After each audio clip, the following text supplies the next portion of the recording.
Hello guys, welcome back to my channel. If you're new here, please don't forget to hit the subscribe button, like this video and share it to your friends and your loved ones. Thank you guys for tuning in once again. I just want to make a quick video touching what is happening in Nigeria. If you're not Nigerian and you've been watching my Insta stories, if you're following me on Instagram or on Twitter, you probably have been seeing a lot of my posts and you kind of have a clue. Even if it's not from me, I'm sure that you have heard it somewhere, maybe on the news or somewhere, about like what's going on in Nigeria. And it's taken me a lot to actually film a video, because at first I just didn't know how to. I wanted to film a video, but I thought it would be better if I filmed it with somebody else, just exchange views and points on how, like, what exactly is going on in Nigeria. But on a second thought, I'm just going to come here and rant. So what I'm saying might not even be really organized, but any information that I think will be useful to you guys, I'm going to leave in the description box, like where you can donate, where you can contribute, where you can, get yourself informed about what's going on in Nigeria. But I am Nigerian, if you are not aware. If you don't know, I'm Nigerian and I'm currently in Hungary. I came here to school and now I'm looking for a job here. You can more or less call me a Nigerian in the diaspora. So basically, there's a police unit called SARS, which is known as the Special Anti-Robbery Squad, and their job is supposed to be to fight against robbery, just as the name implies. I'm not going to go too much into the legal aspects, and because I don't really know a lot of it and I don't want to misquote anything. But I'm just going to tell you, just as a human being or as a Nigerian citizen, this affects everybody. Even if you're in the abroad, even if you live abroad, even if you school or work abroad, you have family back at home. My family is back at home, and eventually I think I would want to move back, because there's no place like home. I want to be in a country where I'm free to do whatever I want to do, as long as it's legal, of course. I want to live in a country where there's peace. And Nigerians are happy people. All of you travel to Nigeria to go and do Dirty December, to go for all the concerts. Like, Nigeria is a bubbly place. Like, there's no dull moments with Nigerians. And in Nigeria, the food is amazing. There's just so much to love about Nigeria. But right now, the special unit known as the Special Anti-Robbery Squad is killing the youth. It's killing all of us. If you're a girl, don't think you're exempted, because they've killed girls as well. They've arrested girls. They've arrested people like me for no reason. Just because you look good, just because maybe you've worked abroad and you've come back home and you're trying to invest in your country and you're driving a nice car, you're carrying an iPhone. It's like, there are probably some phones that are more expensive than the iPhone that you're carrying. As long as you carry an iPhone, you're a Yahoo boy. That's what is in their head. And of course, I'm pretty much sure that they know that it's not supposed to be like that. They're not dullards. But it's because the system or the government or the politicians, they've put it in their head that as long as a young boy or a young child is carrying an iPhone, there's no way they have a legitimate source of income. So you are doing Yahoo. If you have a laptop, if you have dreads on your hair, and if you don't know what Yahoo is, 419, internet fraud, basically stealing from people. That's what they refer to as Yahoo in Nigeria. And this has been going on for so long. There have been so many times where we've been angry and we've requested that this unit is scrapped off. We don't even want them anymore. And they've scrapped it so many times. And this year, Nigerian youths have decided that they've had enough. They've had enough of the killings for no reason, because it's so rampant right now. Like, it's becoming a norm where you just killed innocent youth for nothing just because they look good. Already, you've starved us of everything, Nigeria. You starved us of good roads. You starved us of quality healthcare. You've starved us of electricity, of water, of internet. We don't have the basics. So we've tried to make Nigeria comfortable for us. We've made it our home. In a way, everybody has a business that they are doing. Everybody has something that is fetching them some little income, no matter how small. Is either they are hawking, is either they are selling in the market. People have skills. There are a lot of graduates. There are a lot of people that have talents. No, it's not okay for the country. The fact that you're thriving is annoying them. It's pissing them off. It's like, how dare you survive? I know that right now I'm just all over the place because I am so angry. I've been holding myself, but I can't anymore. I feel like I need to get my message out there. Now, yesterday, if you remember, 20th of October, they announced a curfew from nowhere, like in the middle of the day, when people were already outside. People were already peaceful protest against SARS for a police reform. Knowing Lagos, if you know how Nigeria is and how Lagos is, you cannot get to your house in 2 hours. They said the curfew was going to start from 4 p.m. People were already out since morning. Lagos is big. For you to tell them that they should start going to their houses immediately, just imagine the whole state is moving at the same time. Of course, there's going to be traffic, and of course, you will not get to your house at 4 p.m. There's no way you're going to get to your house at 4 p.m. But no, our darling government decided that curfew is going to start at 4 p.m. In fact, they decided to move it to 9 p.m. Nigerian youths, they stood at the Lekki toll gate, which is, a very vital point in Lagos, and decided that they were going to protest. It was so peaceful. They were unarmed. They are unarmed. They are literally just with the Nigerian flags, like innocent people, innocent youths like me and you. So guess what our Nigerian government did? They decided to go and take off the cameras from the Lekki toll gates. They decided to take off the cameras. They turned off all the lights. Tell me if this is not premeditated. Tell me if this is not planned. They turned off all the lights. They took off all the cameras just so that there will be no evidence, forgetting that we have social media. Took off all of these things and decided to raid them at 7 p.m. where you said the curfew has been moved to 9 p.m. You started shooting as early as 7 p.m. directly at unarmed protesters, unarmed peaceful protesters, because they were not doing anything. They were not destroying properties. They were not, in fact, I'm even going too far. They started by sending thugs. The government has tried so hard to oppress us, to push us down. They started by sending thugs. Like, imagine the government that's supposed to protect you is sending thugs after you. Where are you going to run to? Where? Please tell me, where are you running to? Because the police that are supposed to protect you are the ones fighting you, because they used their cars to convey these guys and they were destroying properties, killing people. And when they kill the people, they take the corpse just to cover up evidences. How wicked and cruel is that? They shot at innocent protesters yesterday, directly at them. People died. I saw a tweet that said it's not a matter of money, it's just we had the guts to stand up to them, because our parents, the older generation, they so much believed in the mindset of respect your elders, do not talk to your elders in an inappropriate manner, do not disrespect whoever is employing you, basically whoever is giving you food to eat, you have to worship them. That's how we're brought up. But Nigerians are one of the most respectful people on earth, if I do say so myself, because of how we're brought up. We're brought up to always respect people that are older than us, people that were more privileged positions than us. Say, for instance, now I'm a student. I've been brought up to respect my teachers, to not challenge their ideas, to not challenge their thought process. So they might not even get it right, but just because they are my teachers, I'm not supposed to oppose. So they are trying their best as much as possible to kill everybody. And the funny thing is, you cannot kill everybody. You can't. This is it's like a lost war. But you want to kill as much people before you give up. Now, what is annoying me, because now I know that I'm all over the place, but I'm just going to put this out there. I'm not even so much of an influencer. I don't consider myself as an influencer. I see myself just the same way you see yourself.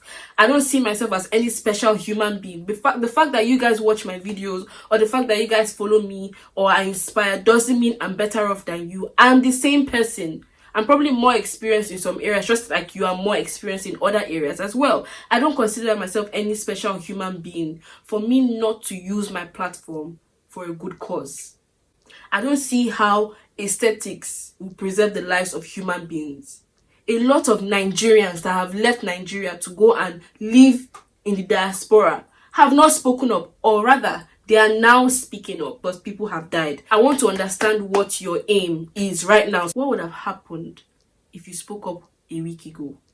If you spoke up 5 days ago? All the rich kids went home. In fact, I'm pretty much sure that a lot of rich kids are not in Nigeria because they already knew what was going to happen in Nigeria. I'm very sure a lot of private jets were flying out of Nigeria last night or 2 nights ago because they were already sure of what was going to come out of it.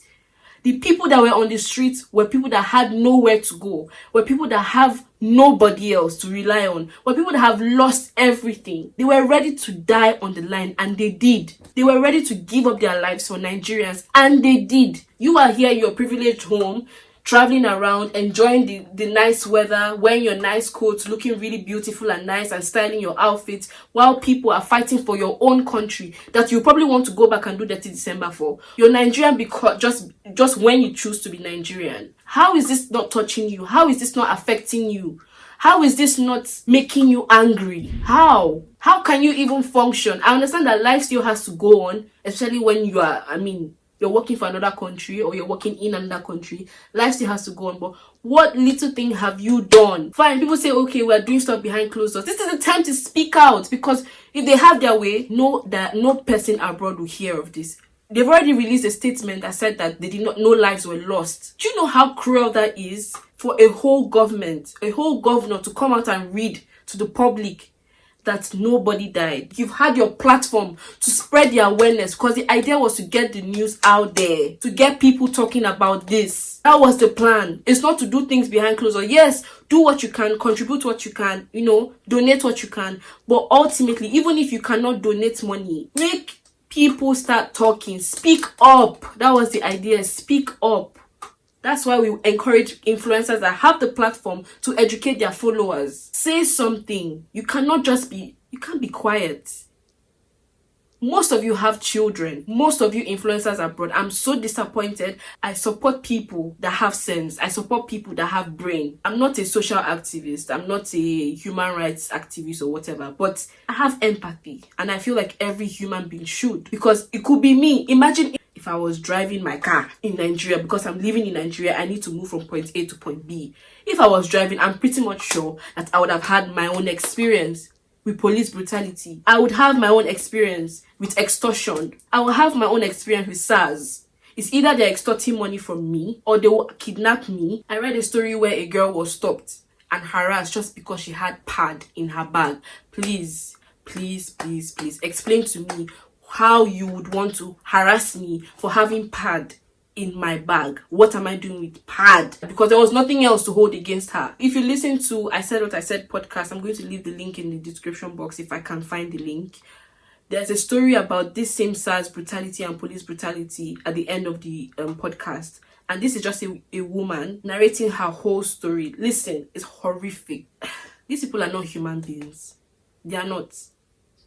They are not human beings. Before they come out to kill, they've drank, they've smoked. So they are not humans anymore. They are devils. They are out to kill you. They're not out to negotiate. They're not out to see, okay, let's see how we can dialogue. No, they're out to kill you, and that is what they will do. They say to their mouth, to your face, I will kill you, and there's nothing that can be done about it. How heartless can you be to not speak up just because you don't live in Nigeria? Let me tell you, if you're able to turn off your phone to distract yourself from what is going on in Nigeria, I don't want to swear, but that's a privilege. There are people back at home that don't have that luxury of being on social media, yet that is their reality. You don't understand. That's their reality. On a daily basis, they're in their house and they're hearing gunshots where a bullet can actually fly into their house and hit them. They're judging in their own corner. There was even a girl that took a picture of the bullet that came through her roof. When am I next? It could be you today, it could be you, the next person tomorrow. My dad was robbed on Friday at gunpoint. You can't be immune to this. Not when you've not even experienced. You can't. You can only empathize. And I'm so ashamed and disappointed in all these big top influencers in the abroad, especially the Nigerians. Because see, to be honest, I can pardon you people that are not Nigerian, because I know how it is to just, exclude yourself from a country that's not yours, even though it's not excusable. I will pardon you. But you Nigerians in the UK, in the US, wherever you are, not speaking up about this brutality. We've already found a way to make CNN cover this. We found a way to make BBC cover this. We found a way to, get the international bodies involved. I can't even judge, but I'm disappointed. Especially when you have a platform. People that love you will love what you post. So if you post about your country, Nigeria, and you claim you want to embody the Nigerian in you, it's not just about the music, it's not just about the food, it's not about the culture. It's the struggle as well. Before you call yourself Black American or Black or British, you are Nigerian it's in your blood. There are times where I feel that life has to go on. I feel bad for making life go on because people are losing their lives. I feel bad for posting funny videos. I feel bad for dressing up. And I cannot even create content right now because This is not the time. My country is bleeding. There's bloodshed, innocent bloodshed on the ground, on the streets. It could have been my father. It could have been my brother. It literally could have been anybody in my family. Just because I have the privilege of being abroad and I'm here and everything is calm and quiet doesn't mean you just disconnect yourself. You cannot just disconnect yourself from home. You can't. It's not a passerby comment. EndSARS is not just it's not a trend. No, it's not a trend. Do anything in your capacity to spread the word out there. That is the whole idea of this Twitter hashtag. I was in shock that these people didn't speak up a week ago when our country was on fire, and even till this morning people were still shooting. I've not been able to hold myself since yesterday. Like, I've not been myself. I feel like I'm cheating the system because my fellow youths don't have the opportunity that I have. If we were all to spill how we react to certain things, I think all of us would be immune to we would never empathize. Why are we Nigerians? Why are we a family? Why are we a country if you cannot empathize? Did you see what the youths were doing? Peaceful protest. They clean up after. People were giving food free, water free. These are things that has never happened before in Nigeria. Well, not to my knowledge. You cannot, if you lose an item, they bring it back to you. In Nigeria, where you lose your phone and somebody brings it back to you. But these are the things that are happening today. This is the beginning of a new Nigeria. We just want them out. We want the whole government overruled. We want the whole government out because they are just there to kill us. There's no other explanation. I don't understand how you plan a whole murder. You take off cameras, you turn off lights, and you come and shoot people that are singing the national anthem and waving the national flag. If that's not supposed to protect you, what then will protect you? I just want to give a huge shout out to everybody on the front line. Like, I cannot even imagine. It's overwhelming. Just in a bid to cover up evidence, you decide to go and claim all the bodies. They're packing the bodies to go and dispose only God knows where. So if a lot of families did not get their children back, their spouse back. I'm exhausted. The country can never be the same again. Nigeria can never be the same again. Lives have already been lost. We're in too deep to give up now. We're in too deep to quit. We cannot quit now. So I just want to shout out the doctors, the legal people involved, lawyers, the food donors, the people that are cooking for them, FK Abudu on Twitter, Mochivius on Twitter. I'm sorry if I'm butchering their names. Who else? Jola on Twitter. These are people. Fowls, the bad guy, Fowls, Mr. Macaroni. These are people that are like on the front line and have been, advocating for us. There has been transparency. There has been, they've done a better job than the last 60 years. Since Nigeria was created, they have food to eat. They have ambulance. They have security. Either you take care of yourself or you don't. And that's the life we've been living. So I just want to use it. I don't know. I'm just lost for words, emotions all over. I'm trying to comport myself in this video. I'm so angry. There's just so much going on in Nigeria. But I just need all of us to stand together. We need to stand together. We need that unity. We need that peace. Because it's the unity that they are scared of. It's the unity that the government is afraid of. We are stronger in our numbers. And I just don't want us to give up. It's easy to lose hope. And I can understand why you would lose hope. But please, anything that you can do from afar, if you're in the abroad, if you're in the diaspora, just do whatever you can. Spread the word, spread the news. We need people to talk about these things because they've tried to bury every form of evidence. We need the videos flying around. We need the international bodies to have a hold on all of this evidence because that's the only thing we can use. That's all we have. Social media is literally all we have. So if you can wake up every morning and be retweeting EndSARS, thank you. A lot of celebrities have spoken up. International celebrities have spoken up. And we are just so grateful. We are so grateful. And this is what we wanted. We wanted the world to see us. Coronavirus has not killed us as much as police brutality has killed us. If you have the connection to just take away all that, luxury of just buying when they feel like, of just leaving when they feel like leaving, let all of us soak inside the country. Let it be hot for all of us. It's unfair. Now they're using curfew to do what? To use it as a means of killing people. Curfew, and then they see you on the road, they kill you. Come on. Guess what? Our media, our local media is not broadcasting this. A lot of them, for so long, Our parents even know what was going on. They never knew how intense and serious this protest has been or have been in the different states, just because the local media is not putting it out there. So we are the ones informing them. We can only pray right now. It is beyond human power. I'm exhausted, man. I'm exhausted. I came here to rant all my emotions. I don't even know if I give you guys any tangible information about SARS, but just know that the police are killing us. They are killing innocent souls. I hope I've been able to give you little information about this thing. I just needed to speak up. I just needed to speak. I don't know if you guys follow me on Instagram, but follow me on Instagram because that's where I do most of the posting and the sharing, whatever I can share. I've been sharing a lot more. I'm just doing the little I can on Instagram, on Twitter, and I just pray that God helps us. If you're in Nigeria and you're watching this, please stay safe. I beg. Staying safe is just a very sometimes it's very ignorant to say stay safe. Staying safe might be me being in my house and then the police just breaks into my house. How else do you want me to stay safe? I'm praying for you guys. I pray every day for Nigeria. I'm praying for, why am I saying you guys? I'm praying for us, because whatever affects them affects me. Whatever affects my country affects me. Like I said, I have family, I have friends in Nigeria, and I'm not ready to lose anybody. I'm praying for a revolution. I'm praying for a new Nigeria. Please be safe.